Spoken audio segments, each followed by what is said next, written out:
I had a thought which I wanted to share. The Muslims who travel to special holy places, such as Mecca and Medina, often state that they find a lot of peace of mind and body there. Even though holy places that have a special connection to Allah, the Exalted, do receive a greater portion of His mercy, which is a reason for their peaceful state. Nonetheless, another important reason is the actions of the Muslims that travel there. Typically, the Muslims who journey to these holy places increase their sincere obedience to Allah, the Exalted, in their actions and speech throughout their day.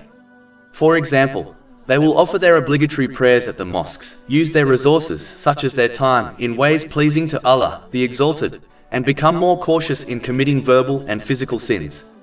These are the conditions Islam has set for obtaining peace of mind and body.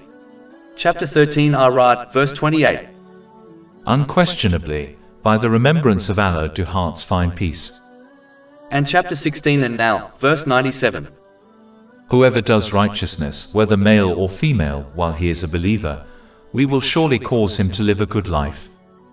In most cases, when Muslims return to their homelands, they do not maintain this obedience in their day-to-day activities, meaning they do not continue using the resources and blessings they have been granted, such as their time, in ways pleasing to Allah, the Exalted, as outlined in the Holy Quran and the traditions of the Holy Prophet Muhammad, peace and blessings be upon him. This is true, even if they fulfill the few obligatory duties of Islam.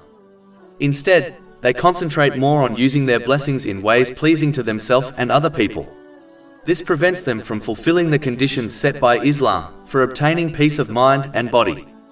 As a result, they begin to incorrectly believe peace lies in a specific place when it actually lies in the sincere obedience of Allah, the Exalted, and is therefore not bound by time or space.